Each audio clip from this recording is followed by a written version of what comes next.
You're listening to the AFTERBUZZ TV network, now the largest new media platform on the web, and your #1 source for after-show entertainment. Very good, Keith. Johnson. From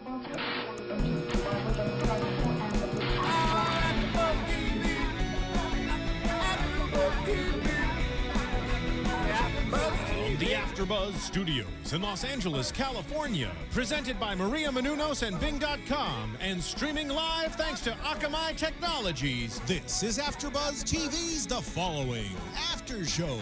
We'll break down tonight's episode and get you all the latest news and gossip. And now, another post-game wrap-up show for your favorite TV show. It's AFTERBUZZ TV's The Following After Show. Well, Bing is for doing, and we are doing the AFTERBUZZ TV show, following show, pardon me. I'm Joe Sanfelippo. I am joined, as always, by Teresa Law, a noted network publicist. Hi, everyone. That's I love that that's sticking. Hey, you said it last week. It's permanent now. Noted network publicist. I'm also joined by Joseph Braswell from Extra in Grantland. Hello. There it is. And the great Nando Velasquez, formerly of Attack of the Show. Hi there. Well, we are very excited about this week's episode. Before we get started, I do have something I'd like to say, and I'm Joe Sanfelippo. It's nice to be with you guys again. Last week, I used a very unfortunate word, and it was clumsy and stupid. I was making a point, and it's not something I normally say, and I'm very sorry I did it, and I feel like it was offensive to some folks, and for that, I just want to get out and say that I feel badly that I said it. And I wish I hadn't.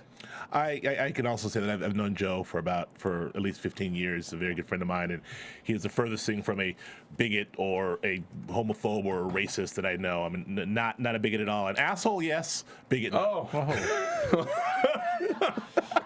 But I just want to clear the air here. In fairness, just so our listeners know who we're dealing with. Yeah, in fairness to Joe Brad, he's correct. I am definitely that, but not the former, not the latter. No, the latter, not the former. All right. Well, should we talk about this week? Yes. This was a good episode. Oh yeah. I think stuff's getting very exciting. And you guys had one heck of an interview with Valerie Curry in the middle on Thursday of last week. Yeah, we did. We were fortunate enough to talk to the lovely Valerie, Emma Hill, and she did not disappoint. And she was great. I'm so jealous. I can't even tell you guys. And it was such a good interview. If you guys haven't listened to this interview, you got to go back and check it out. It is terrific, and she is delightful. Yeah, well, we'll do a recap. We'll talk about it. We'll do a recap later of the show. We'll play some cuts from it, and we'll talk about it. But the whole thing is up. If you want to download it from iTunes or check it out on YouTube, it's But even she said, just to say, she even said that we've just seen the beginning of what's to come, and this episode really, really marked that as the start. Yeah, eggs getting cracked open, man. This is getting serious. Exactly. All right, well, let's talk about this show. Teresa, what are your impressions so far? I thought this episode was FBI WTF at its finest. Yes, right? it was. Oh, with a little U.S. Marshals mixed in. Yeah, U.S. Marshals WTF. And the warden. Yeah. Right. Little federal prison Authority. system. The whole General. federal, just everybody. There's just a lot of crazy plots that were a little less convincing for me. I mean, I love the show and everything, and it doesn't take away from any of the excitement, but when Joe escapes and he is out in public for the first time, and he's on America's Most Wanted list, and his face is out there, but no one notices. He has a tie. He had a nice suit on. He I was going to say, really good though in a suit. in fairness, clean cut white dude in a suit can go anywhere he wants to go. Look, I mean, that's the rules. Barney Stinson can get away with so much when he's wearing a suit in How I Met Your Mother. Why can't Joe Carroll do the same thing for this show? Yes. Right? Very true. It worked well for him. Yeah. Very true. And then we see, Dana, the warden's daughter, in a cage. So, I mean, it was a little out there for me. In terms of believability. Yeah. Yeah. Suspending my belief. Suspending your belief or disbelief. The hole that leapt out the biggest at me is the digital deal, right? So the warden gets in and he fixes up the whole what do you call it, the what you call it, the video footage, right? The surveillance camera. Thank you. Or digital deal. That works too. I'm going to throw something. We're back in the big studio, and we're Some of us call it a surveillance camera. Something about this room makes me want to throw things at Joe. happened. This is where the pen flew. My eyes. No pen throwing. It's never clearly explained how we got him into the lawyer's car. Like somehow or another Joe gets in the car, but we didn't do it. So that left a huge hole, and I wonder if that was a matter of like time constraint when they're like, okay, we don't have time to explain this, but this is Look, here what my takeaway from this episode, what I realized is first of all I thought this was a great. I love the show. I know it's been coming. Some of our friends, notably our friend Ray Pratt, has been really critical of the show of late, and I think that. I'm okay with suspending my disbelief here. I think that these shows, I think there's this trend here after Homeland to sort of like really put the microscope on some of these dramas and really like fact check them and do a lot of like, well, that couldn't happen. And we never did this before the shows got so good. The quality of the shows have gotten so good that it seems like the way we scrutinize them are a little tighter. Now, I think at 24 was not exactly the most believable show in the world. There's a mole in CTU, like 2 moles every season, and no one really complained. Well, everybody complained about that. But my point is, if it's entertaining, it's entertaining. I think it's an entertaining show. I'm still very entertained by it. I think it's wonderful. And there's some holes and there's some funny things that happen, but so what is what I say. Yeah, I totally agree. Yeah, you make a good point because it is entertaining and it's fun to watch. And the only reason you're looking to yell about the holes in the show is because the show's quality is high enough that you're like, okay, right. I think at a certain point, this whole like, would the FBI really? Would he really draw his gun in that manner? Would that street sign really look like? I mean, at a certain point, it's kind of like, all right, it's a TV show. Yeah. Everybody relax. If they solved the mystery in the first episode, we wouldn't have a full season. Exactly. If they were on the top of their game from the start. But what I love about this, I said it last week. I said even at the end of Silence of the Lambs, Hannibal Lecter had to escape. So this is the episode where Joe Carroll's on the loose, and everything gets stepped up a piece. And now it's a new, as he said, more or less, it's a new chapter. It's the next part of his master plan. So everything just moves up. The big thing that I was worried about a couple of episodes ago that I never really mentioned, but I had a little fear around episode 3 or episode 4.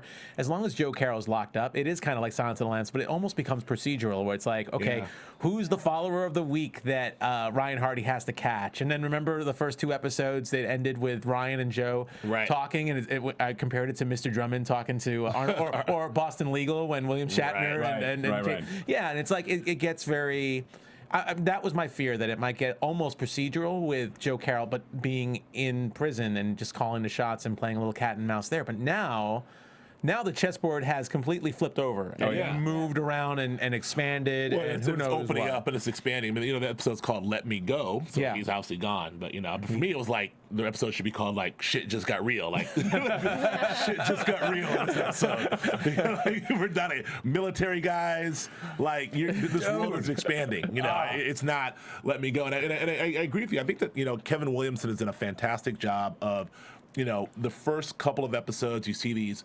We're out of the days of the fresh-faced, followers are gone. Now we're into these scary, scar-faced, tattooed paramilitary guys. We moved into this other sleek, spy-looking, Matrix sleek, suit and tie followers. Dude, what was her name? David and was it Louise? Louise. Yeah. Louise is no joke. Louise is cold-blooded with the straight razor. Open. She didn't just stab him. She Excuse me. Oh my God! Excuse me. She's like, click. I was like, oh, Louise is no joke. That was the bloodiest. Wait, hold on. Oh, I'm dead. Yeah. That's lunch. There it is. That was That was rad. That was rad. But if you're looking for so we're out of this whole again the fresh faced college kids playing spin the model to the paramilitary guys to these really elite looking guys in helicopters and suits and straight razors. Bulletproof helicopters. Bulletproof helicopters, I might add. Well, I need to get a bulletproof helicopter. But yeah, I think that the game is. The game is afoot and the stakes are raised, and we're going to see, as Valerie Curry alluded to, we're going to see the world of the Joe Carroll's world expand. Well, I think it was really cool the way they shot it with Emma and Bo in the same scene. I mean, like that could not have been more disparate as far as your 2 types that are involved here. Right. You've got Bo with the snake tattoo up his neck, and he's got the spider over his right ear, and Bo is a crazy looking cat, and then you've got Emma. scrub behind the ears. I mean, granted, we know Emma's crazy, and she'll do what needs to get did. But oh my God, that could not have been. And you for the first time you sense a little vulnerability in Emma. Right. Yeah. Like she couldn't necessarily handle this guy if he decided to do something crazy. And what I thought was really cool about this episode was that I found myself rooting for both the good guys and the bad guys. Yeah. I feel like I have a soft spot for Emma now, and then also now So do I. Charlie. So do I. Charlie's so endearing. Charlie. His scene with Joey. I want to talk about Charlie later on because Charlie's a little bit deeper than Charlie looks a lot like a young Josh Brolin. Like he looks like a Josh Brolin, like Goonies style Josh Brolin. Oh, to yeah. me. I'm gonna call that. Like someone looked at. I wish I had a split screen of that. He's a young Josh Brolin. Josh Brolin and Goonies. I love his haircut. I love that. I'm going to call it the Eric Curley haircut right now. The deep part. The deep part, man. Yes. Starting over here, flopping across. Yes. I think he'd be very comfortable in a German U-boat. I think the character is much more complicated than. Anyway, I like Charlie. I want to talk about him later. But one thing I will say, like it did, and back to my, shit just got real. You see Ryan Hardy towards the end really do the by any means necessary method of getting information with. It harked back to 24 for me. I'm like, what is it with Fox and the torture? It's very Jack Bauer. Yeah, the Ryan Hardy embracing the Bush doctrine. I mean, it was. I was ready for the tell me where the bomb is. Right. Tell me where. Want to waterboard this fool in his parking garage? But that shows he got some Jack Bauer. That shows that the stakes got up. I mean, Joe Carroll's gone. He's escaped. He's disappeared. The stakes, shit just got real. Yeah. He has to find Joey as quickly as possible and figure out where the hell Joe is too. So he's gonna have to do things that he wasn't going to do a couple of episodes ago. Yep, clearly. And we called David a red shirt, but we were wrong. David makes it through for now. Well, Kevin Williamson said 24 was his favorite TV show. So I felt like there was a bit of an homage to 24. Tell me where the bomb is. Exactly. I'm sorry. I'm sorry. I laughed. That was good stuff. What I dug about Louise and David, or one of the things I liked about them, because I think they're badass in a few ways. But one of the things I love her shark suit, man. That chick is like she made a $4 million deal before lunch, and then she came out and cut a guy open like that. I love you love her, right? Joe. You really like this chick. She's got the way she. She's a killer, right? Stone cold on me. Like she was slick. She walked by, foop, and then when she folded up that straight blade, I was like, oh, that was awesome. Wow. But I like that they're grown-ups. Like everybody up till now, you could argue was not necessarily a grown-up. They didn't look like the kids. The college kids are the college kids. We've already talked about them over and over again. And then you've got the paramilitary guys, but there's still like a youthfulness to them, and there seems like a youthful malleability. But Louise and David are grown-ups. They're established and they look successful. And so they seemed like Secret Service. Yeah. Right. They seem like a different, security, like a private personal security. And calm. I love how calm they all were. Yeah. Right this way, sir. Yeah. Is that the FBI they're coming? Right this way. We got you. Out the back door. And then she comes in with a cool, sir, we have to leave. The chopper's waiting. Oh. It's like, who are these people? So yeah. A stark contrast from Bo, who's we'll all get to him, but he's like Greg Joey, like Bo. Well, he wasn't part of the club. Yeah, clearly not. Bo was a little bit of a loose cannon. Bo looked like he had a deeper investment in Dana than he did. I thought that was a good red herring because I'm like Bo's doing some crazy stuff. Yeah, go ahead. So where are we? I think it's time to talk about. I want to get a little deeper here. Teresa, what are your takeaways this week? Well, I think for this episode, the star really was Joey. He's so brave in it. He knows not to let the girl out because the big scary guy says not to, but he does it anyways. And I think they created that scene to show that he has this inherent goodness about him, and to also show that he's in this inner struggle. He has a desire to do right and what his mom has taught him, but then outside forces that are influential, like Emma, are telling him otherwise. So it makes you wonder, at this age and, having these people tell him that, his dad's a good guy, the cops are bad, how much of that goodness will stay intact? Right.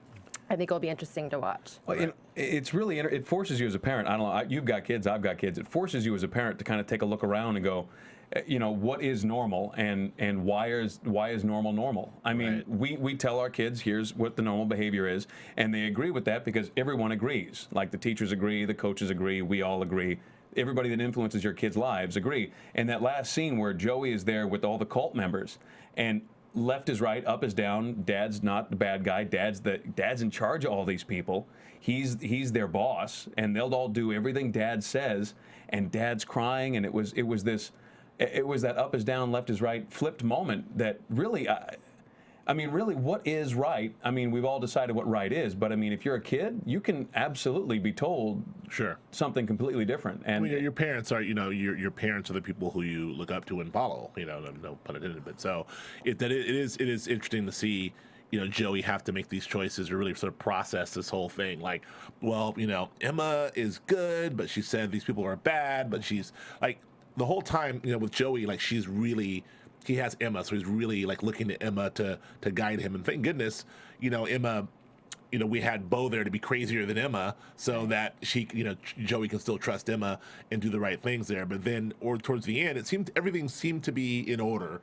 Maybe for Joey, his mom's not there, but his dad's there, Emma's there, like he's free. Like, I mean, we'll see how this plays out, but I think it's interesting. And we see more of that conflict when he lets Dana out, and Dana's like, come on, let's go, and he hesitates. Right, he's like, well, like, Emma. His instinct is probably to go with her, but then he's like, well, I have Emma, who I've trusted all my life. Right. What do I do? And, he ultimately goes. Well, he can't go to the FBI because he's been led to believe that cops are bad. So he has to ride the horse he's on right now, more or less. And one thing that's interesting too, without Paul and Jacob there, I think Paul and Jacob, especially Paul, made him think that maybe things weren't right because Paul was not very sincere with him. He didn't like him. He thought he was a little brat for half the time, and Emma had to be the main person talking to Joey back at the farmhouse. But it was interesting to see his dialogue with Charlie. When he was talking with Charlie, that was a really interesting interaction. It seemed like the second, very strong personality who also believes that Joe is a good guy. He's not a bad guy. He's not BSing Joey, and Joey sees this and sees, okay, this guy's straight up, and obviously he proved he gave his word about Dana, and he kept it, and he kept it. Yeah, and he sat down, he leveled with Joey. He sat down, he got right up close to him, and he gave him his time. Yeah, and that was Charlie's an interesting character. I'm really interested to see where they go with him. What other takeaways? I don't know if this is where you were going to go, but I did want to ask you about Claire. Because I know that as our resident, female, our resident woman here, I'm really curious about Claire and Ryan's interactions. We're seeing her more. She's so pissed at Hardy, but she needs him to find Joey, and she seems conflicted there. She cares about him, but he's rejected her. And like, what's going on with Claire right now? That character, how are you feeling about her? Claire, I was just sort of annoyed with her in this episode. It's not her I know fault. you guys love her. It's but not I have her to call fault. her out. It is not her fault. It's not her fault, but she needs to lay off blaming Ryan. Oh my God, okay. I can't say a bad word about her. You be nice to Natalie Z. Ryan's out there killing himself for her. Like, what else can he do? What more can he do? I kind of felt this is the only thing about this. Well, that and the huge hole with the lawyer's car, but they did not write her very well in this episode. It's the only thing that really leapt out at me as far as like a hey guys, come on.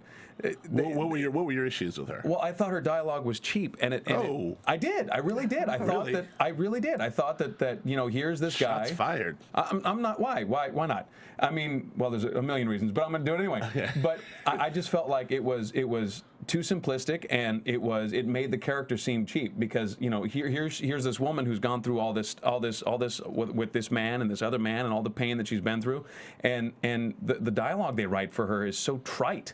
And it's repetitive. Too. Yeah, and I'm like, come on, you guys, do better than that. Well, I don't know. I mean, what do you think of that, Nando? Well, I can understand why you see that, but at the same time, this is a woman who's helpless, and she can't really.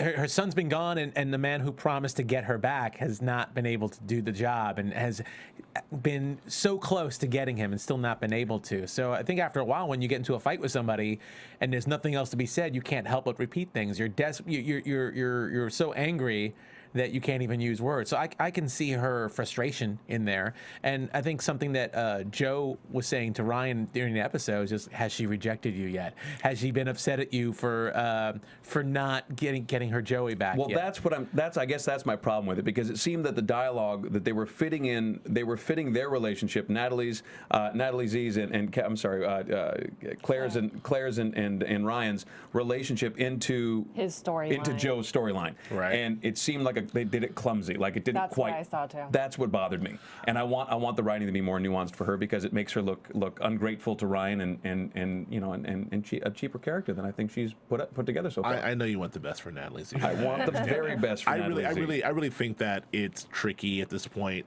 given I think they're going to find a way to give her some more to do. I mean, like I said, I said this a couple weeks ago, we're starting to see, we know that she is a very capable, she's college professor herself, she's very intelligent, very smart.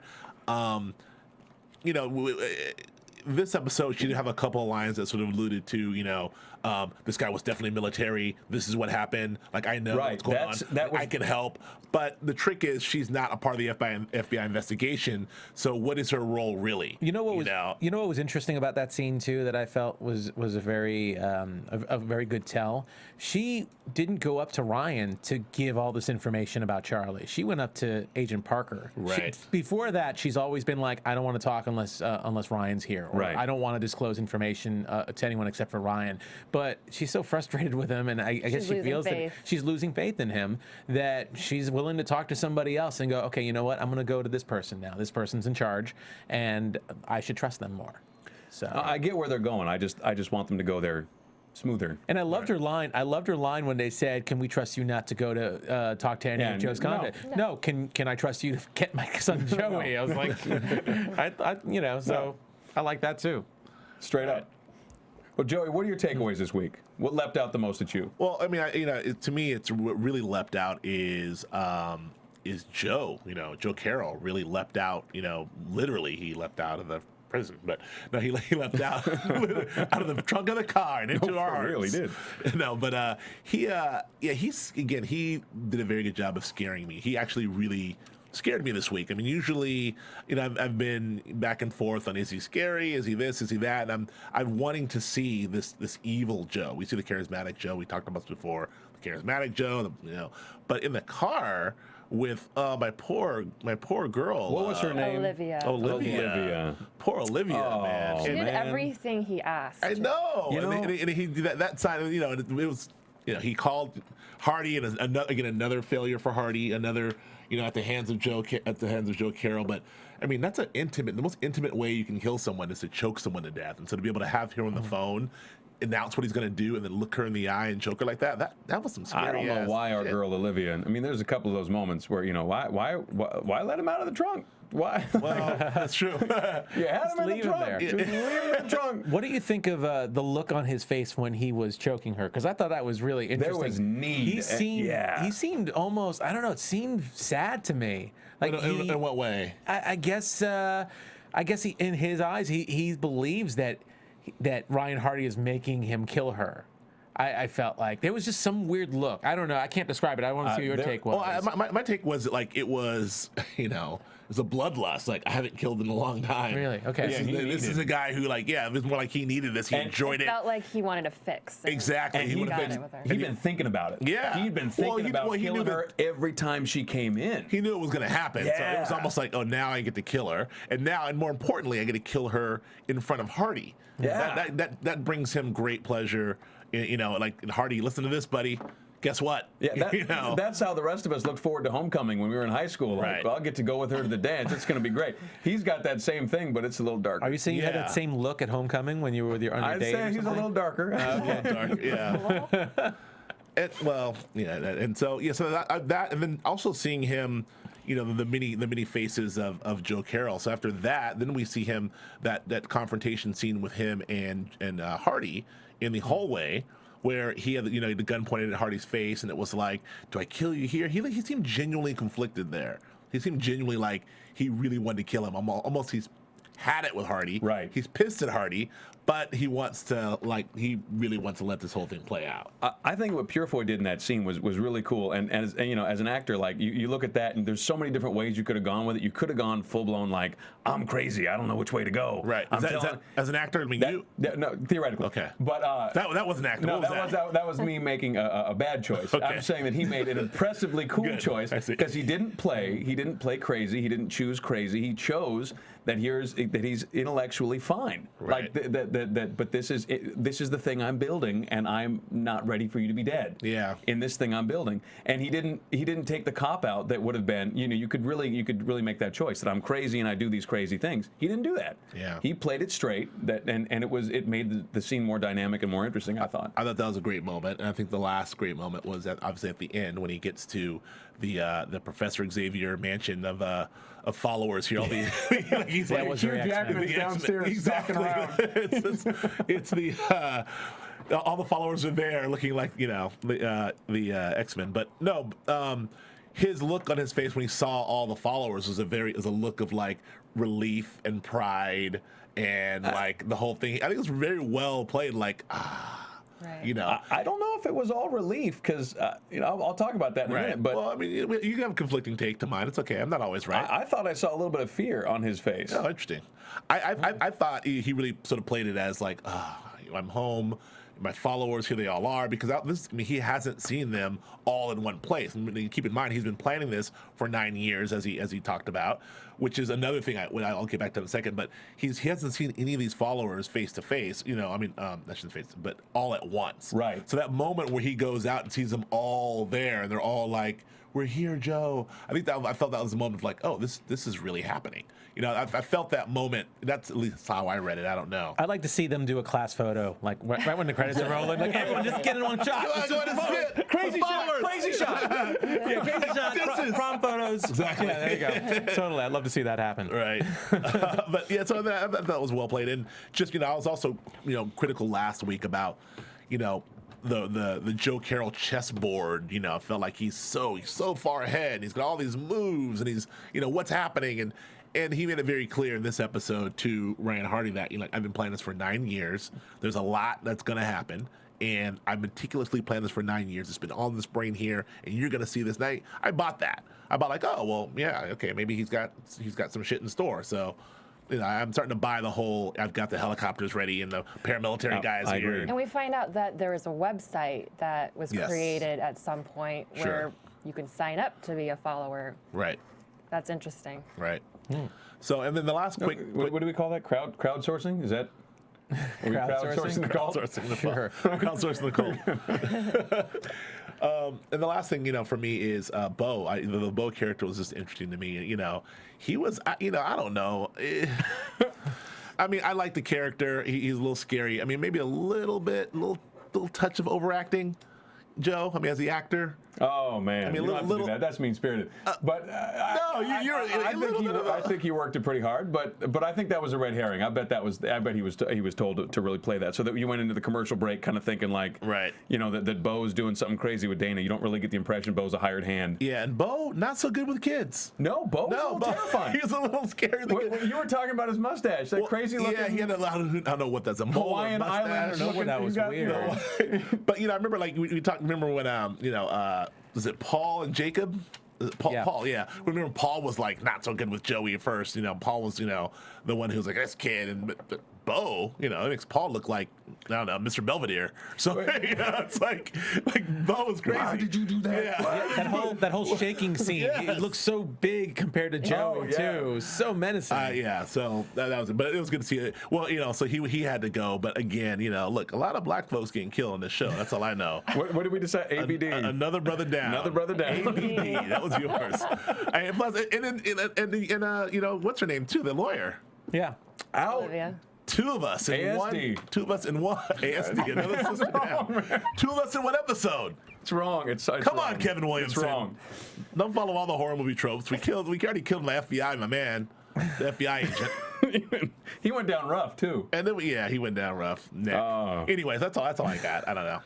All right, Nando, what are your takeaways this week? What leapt out at you and grabbed you? Well, I think just again, the circle expanding is just awesome, and we get to learn a little bit more about the types of people that are being recruited into this plot. I mean, Bo, for example, Bo has been in communication with Roderick and does things with Roderick from time to time, but he even said, "I'm not a part of your little plan."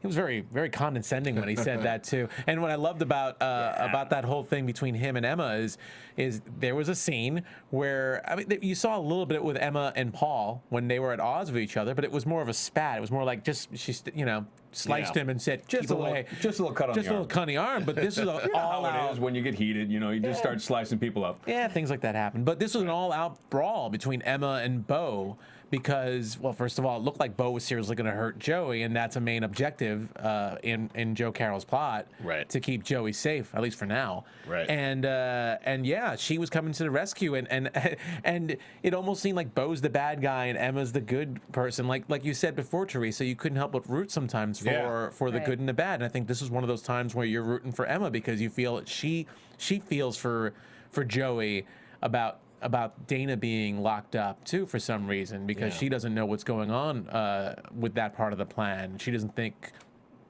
she thinks Dana's like a little treat for him to kill or something, for example. But so anyway, and then Charlie even admits that Bo was useful, but in a limited way, and there are people like that. So it's interesting to see who's going to be expendable, who's going to be someone that you can just say, "Hey, come to the back. I got some unfinished business with you," and then next thing you know, another brother down. Totally, just happened to be there. That's I would have done the same thing. But also Louise, obviously, totally badass, and again, like if you had a government. I felt like Louise and David were the Secret Service or in this government as opposed to some of the paramilitary people that we've seen in previous episodes and such. So she's going to be a really interesting character to see in the coming weeks if she ends up being on Joe's like right-hand person, like his bodyguard escort, for example. Straight razor. And I gotta say, between the bulletproof helicopter and the Xavier's mansion. Yeah. And the surveillance cameras. This question was brought up. I believe you brought it up a couple of weeks ago, Joe. Who's financing this? Where the money? Where is the money? Where is the money coming from? Because I don't think. How many people have bought this guy's goddamn book that we have? We have the it didn't Xavier sell that Mansion. well. That's what I'm saying. There's got to be a super. What do we call it? A super objective. Super objective somewhere that involves cash because there's some money being put down. We got the mansion full of the followers. We got the helicopter. Yeah. It's just all this stuff going, and he was a college professor. I mean, come on. Where's the money? Yeah, where's the money for that? So I really am curious to see exactly if Roderick is the money, perhaps, as well as the person. They're doing all really the building that up call-outs. every episode. They seem to. Tease him. They seem to be, but it's really interesting. And then also, as far as those 30 people, what I thought was really interesting when Joe showed up at the end was Emma coming straight for Joe. And giving him a hug. I almost feel like maybe there's going to be a love interest there between the two of them. Maybe since Joe loves Claire but knows he can't get her right now, part of the revenge. That was going to be your prediction. There were going to be a little loving going on between the two. I can't help but feel that, and it was just amazing to see how excited Emma was that Joey got to meet his dad. She was like, come on over. Just really super. I almost felt like there was some kind of dysfunctional family thing. Like she's trying to play the mother now. She's trying to replace Claire. Well, she's always been, she's always been in love or attracted to Carroll in that way. Yeah. And, speaking back to how, her relationship with Joey, I mean, I think that's a genuine relationship with Joey there. She genuinely cares, but she's never, even in this whole plan, she's doing a lot of crazy manipulative stuff and killing folks and slashing people. But with Joey, she's always been, and I never feel like that was only to be essential to the plan. She genuinely cares about this kid. Joey's a smart kid, and even though Emma has lied a little bit to him and said, not really lied, but bent the truth a little bit, had him locked up and such. She Emma's still lied to him. Well, she's lied, but she's coming from a place where she genuinely believes, just like Charlie does, that Joe Carroll's a good person, and she believes she's doing this for the greater good. And I think even though Joey's been lied to, Joey still feels that. His BS detector's going, okay, something's wrong here, but she's been with me for the past 3 years. She's been someone very important in my life that I've had to trust in the past, and I feel I still can trust her even though she's kind of locking me up and doing weird things. Well, I think it'll be if the only relationship I think that could get between Emma and Joe, based on her devotion to Joe, would be not Joe. I'm sorry, between Emma would Joey? be Joey. Would be if that relationship becomes challenged, I think that's the only real way that Emma would have to choose between the two Joes.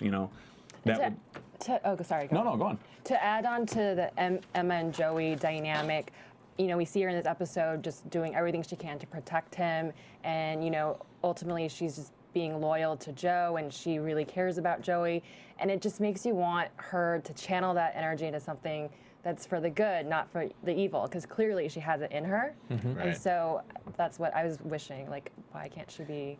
And she is a bit. Good side. When Valerie talked to us, she did talk about being a little tormented, and her devotion to Joe is going to be tested. And I think we're starting to see a little more good in her, and she's a little misunderstood.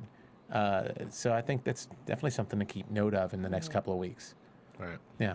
So. Well, I want to talk briefly about iTunes. I want to thank all you guys who are listening on iTunes, and please continue to rate us. We love the 5s. We need 5s. We love 5s. We got a few shout-outs for those of you who have... I want the 5, man. I like the 5s too. What are you complaining about 5s for? If you want to give us a 4, make it specific about Joe Braswell. No, I love 5s too. We all love 5s. All right. And thank you very much for the 5s we've received. We've actually gotten only 4s and 5s in the show, I believe, and I really appreciate it. In the past couple of weeks, I think. There's always one or two, but you know who you are, those 1 or 2. No, but we really appreciate it. And Joe, you got some people who... I do. I want to throw some shout-outs out there. Thank you guys for listening and for commenting. Charlotte Sophia SF, Sam Pibbin, who wants Natalie Z to guest host. We completely agree, Sam. I concur. Joe, do you concur? I do, although I'm really partial to Valerie these days. Oh, now he's partial to Valerie. Now I'm gonna have to start fighting for my woman. Is that it? No. I've been able to let you two guys fight over Natalie, and I'd be like, okay, fight over Natalie. Listen, you guys can Although, fight. I'll take Natalie over. Starting to she can sit next to me. It's just fine. You're starting to like Louise, though. So Louise, I did. Shaking a straight razor. I can't argue with that. Valorie's gonna come in studio. We asked her to come in the studio, and she said she can. The closest thing I came to asking her out, actually. Pretty old. She kind of knew what I meant, and I'm like, "You want to come in studio?" So we'll see what happens. So, Joe, this doesn't look like a studio. I think they serve food here. It's weird. There's no microphones here. I didn't know you had a live band. Oh, just a violin player. That's all. That's the whole thing. There's no one here but me, you, and the violin player. It's very strange. We'll see you in the studio soon, Valerie. That's creepy. That was creepy. She's never coming now. Oh, she's never coming now. Thanks a lot, Jeff. It ruined it. Didn't take long. Just kidding. We also want to throw a shout out to Anthony James. Just watched her, just like, and then she's gone. Just like, throw a shout out to Anthony James, 16 the Joker, Harley Blue, Pandora Mayfair, and Miss Lost Nikita. And then emails, we've got Profane Ghostly Burrito Whore. Oh yeah, I wanted to bring that one up. Yeah, let's talk about that. That seems pretty serious. No, because she had a great little letter, and let me just paraphrase it a little bit. She listens to a bunch of AfterBuzz podcasts, so thank you for that. She had a complaint about the following. So she finished watching episode 5, The Siege, and it's just not believable to her. She actually was in a Christian cult. Oh, I read that. Yeah, in college. Oh, wow. Yeah, and her and her fellow devotees really did have a glassy-eyed look, but she doesn't feel that the followers so far any of the followers have had that same kind of look or that same feel. She just sees petty criminals and thugs doing things because of their boss and not out of devotion. It's a shame. She actually loves our show enough that she wants to stop watching the TV show, but she's still going to listen to us for the time being. Aww. So I kind of want to put a plea out because she says, according to this, she hasn't seen last week's episode, and I feel like, first of all, watch it. She should watch it because it shows Deborah Parker, Agent Parker, a couple of flashbacks with her and a cult from the late 80s. So that might be a little bit more similar. Right. And then I think also the end of this episode, I really feel like some of those people coming out kind of had that, it had that feel. Yeah, this one you got some of that glassy-eyed look she was talking about. And I think again, I think there's a lot. You know what? It's easy to just call what this was, even the first couple episodes, a cult. But maybe you're right. Maybe it's not a cult. It's just something that those of us who don't know see a bunch of people following this one person, and it's an easy word to throw out there. So I just wanted to put a little plea, like, you know, watch the next 2 episodes. Write us back. Tell us what you think then, because I really feel like they are starting to define what this gathering is. All right, so to recap, profane, ghostly, burrito whore. We implore you. I can't believe I have to say that. There's nothing better to say. All right, PGBW. Now there's nothing better. All right, that's what she calls herself. So burrito whore, please watch next week. Well, this week. I'm sorry. I think you'll get more of what you're looking for. Sarah527, who did point out that we are rad, and that would be the 3rd rad if you're doing shots this week. That's the 4th. That's 4. 5. Why not? Rad. 5. Okay, do another shot. And Already drunk. Already drunk. You're good. Drunk. Ben Targaryen and Caspian. I think it's Caspian. Yes. Who forgave me for mispronouncing her name last week or 2 weeks ago, and hopefully I did it right this time. Yes. All right. I want to talk about Charlie. I think Charlie is a totally excellent character. Totally excellent.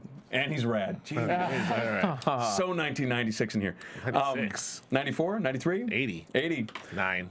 All right, so it's 1989 in here, and Charlie to me is like this neat this neat amalgamation of things, you know, because honor, there's an honor about him. Isn't that what Natalie Z said in that first scene? Yes. And that I think is totally dead on.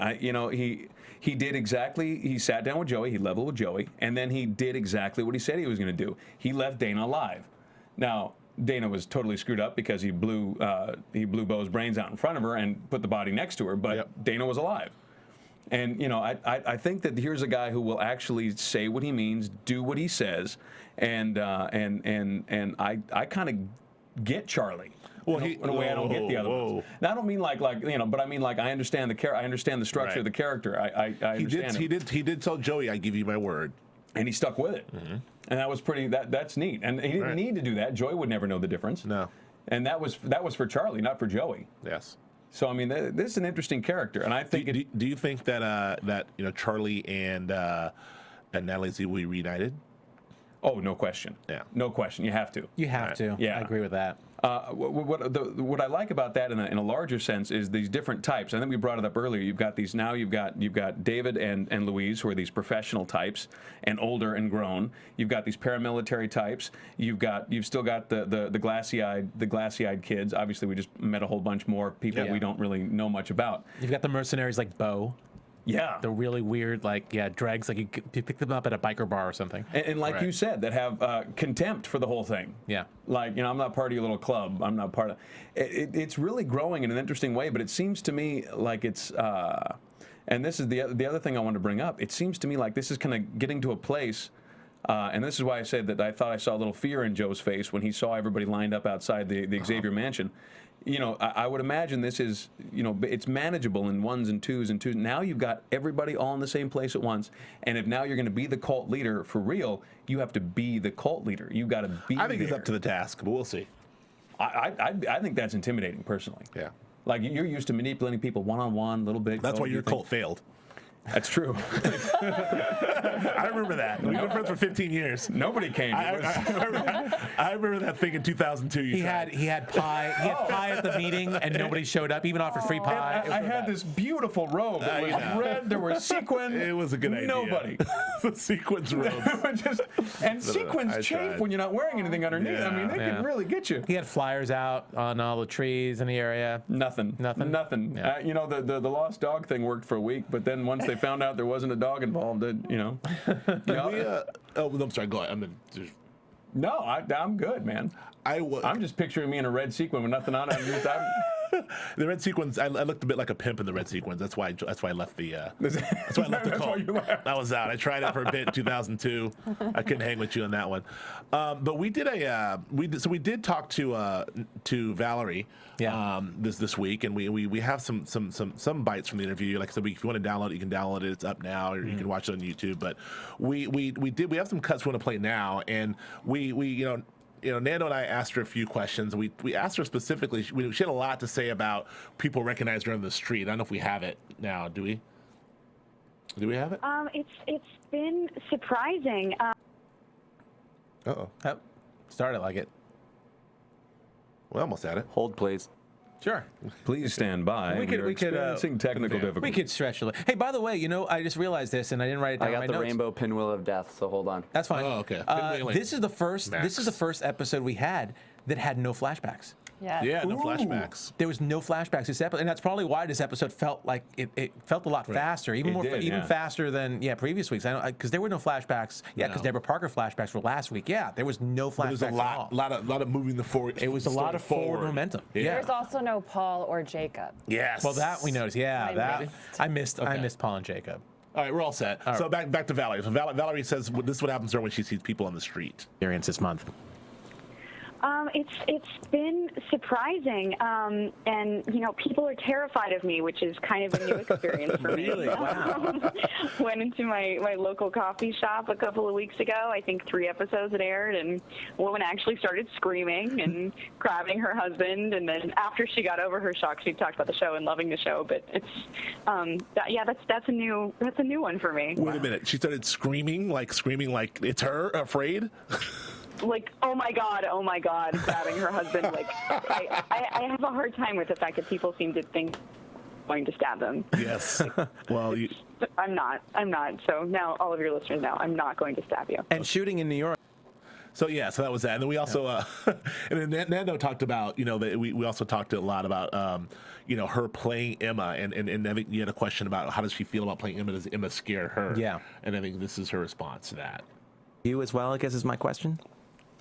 No, Emma doesn't scare me. I mean, when I have to sort of film those violent scenes, it doesn't bother me as an actor because, you know, the blood smells like Hershey syrup and I'm holding a triangle knife and it's kind of silly and we're all laughing.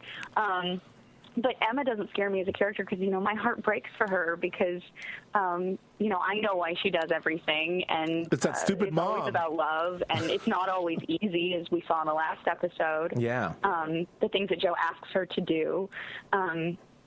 So, no, Emma doesn't scare me. Sometimes I get very sort of sad or offended when people talk about what a monster she is because, you know, I really don't see her that way at all. You got to defend her. But she does commit some monstrosities. I can't lie. Sure. I can't make excuses for her. Yeah, so that was that. She does commit some monstrosities. Yes. I really enjoyed your empathy for the monstrosities that you. I wasn't genuinely. Dinner? No, I felt bad because she said she feels bad for her. And I was like, oh. Could you tell even from those little clips how Dinner? I'm planting the seeds, Flippo. Yeah. You're Could you busting tell? my game I'm sorry, right now. I'm digging up your seeds. Wait, could you tell how giddy we both are during this whole interview that we can't stop laughing and going? Anything she says, we're like, oh, exactly. like little schoolgirls practically. It's really bad. Speaking of which, we got a chance to ask her about those sort of really, you know, scenes, these threesome scenes and everything else. We asked her if she had any reservations about, you know, some of the sexual nature of some of these scenes, and she answered that as well. What was it like that for you when you found out? I mean, I didn't have any reservation about any of the content because it's so humanizing and it's really kind of the most human aspect of these characters that you see at that point. It's so vulnerable, it's so genuine, and I love that there's never been anything like it on network television. I agree. Some of our funnier moments are definitely trying to navigate how to shoot those scenes for network television. We've had the conversations about how apparently, you know, you can't grind on network TV. Right. You can't imply a threesome before 10 o'clock. It's very delicate. It's a delicate area. Sure. But not at all. No reservations about that. So she's a true professional. I didn't know you couldn't grind on network. You're so cute. You guys are blushing. So last, but this I really blush here because I laid out my theory about, you know, the world of the followers expanding, and we're seeing these paramilitary guys are transitioning out of these fresh-faced college kids, these paramilitary guys, and I asked her, will we see this world expand? And you know, and she said to me, well, she said, you're 100% correct. I patted myself on the back for saying that. At what point you said, Dinner? No. So that's why I asked her is, tell us about this world expanding. Am I reading in too much to that? No, you're 100% correct. You are about to see the whole universe of the cult expand, or it's not expanding, but sort of your view of it, and even Emma's view of it. She's been very sort of sheltered, had a very specific job to do for the last few years. She's not even aware of how big everything is. Right. And you've already started to see these sort of paramilitary, as you put it very accurately, type people. There's more of those. There are all kinds. It's not all the sweet-faced college kids or the weak-minded security guards. Right. It's a big world, and it's all kinds, and everybody is vying for position and status within it, and Emma's going to have to find her place within that. Yeah. No. Yeah, and then lastly, we asked her about some predictions in terms of what we're going to see through the world, and what we're going to see from Emma and the challenges she'll have to face. That much more with Joe? Is there going to be what kind of conflict is she going to be going through? It's really only the beginning in terms of Emma's devotion being tested, and you really only sort of glimpsed the tip of the iceberg in terms of her vulnerability. In upcoming episodes, even more of her depth and the dimension to her character is going to be exposed through her interaction with the other characters, the other cult members, through that testing of her devotion. It's like I said, it's a long, hard road ahead for her, and this is just the beginning. Great. And she doesn't have her allies anymore. She's kind of on her own. So that's that, and that was a lovely, lovely chat. We talked for about 20 minutes, and like I said, it's up. Check out the full interview later if you'd like. Nando, any thoughts on that last thoughts on the interview? Oh, she was great. She was awesome. I love the fact that there are crew members from The Following who are listening to us, and they're telling the cast. Yeah. So I love the fact that that Valerie was tuning in. I believe I know Tony Philippe, who is an AD, Best and AD we've in the shouted out business. to him. Best and, AD in the business. He tweeted to Aiden back when we were trying to get him. Hopefully, if Aiden comes back on The Following, we'll have him on eventually. I'm sure he's just taking a quick. They're just taking a quick break, and we'll probably see some more of Paul and Jacob down the line very shortly. Yeah. But I'd love to see. I'd love to hear that, and we got to chat a little bit about the fact, they've been listening to our theories, and they're loving the ideas we're coming up with. They wouldn't confirm whether anything we said was true, other than us predicting the whole paramilitary thing and how things are expanding. But I believe she said you were 100% correct. she said that, but I also brought up paramilitary, and I was in the room too. Were you? I was in the room too. That was just me and Valerie. No, I was in the room too. So I think she was talking. I think she thought she was talking to me. 'Cause it was on the phone. She was very, very sweet, and you guys, I think you guys did a great job. I was very impressed with you guys. Thank you. And neither of you asked her out, and I am so proud of both of you. Not yet. So we're playing the long. We We're asked playing her into the studio. long game. Long game. A long game. Totally. I do want to mention, Serial Buddies.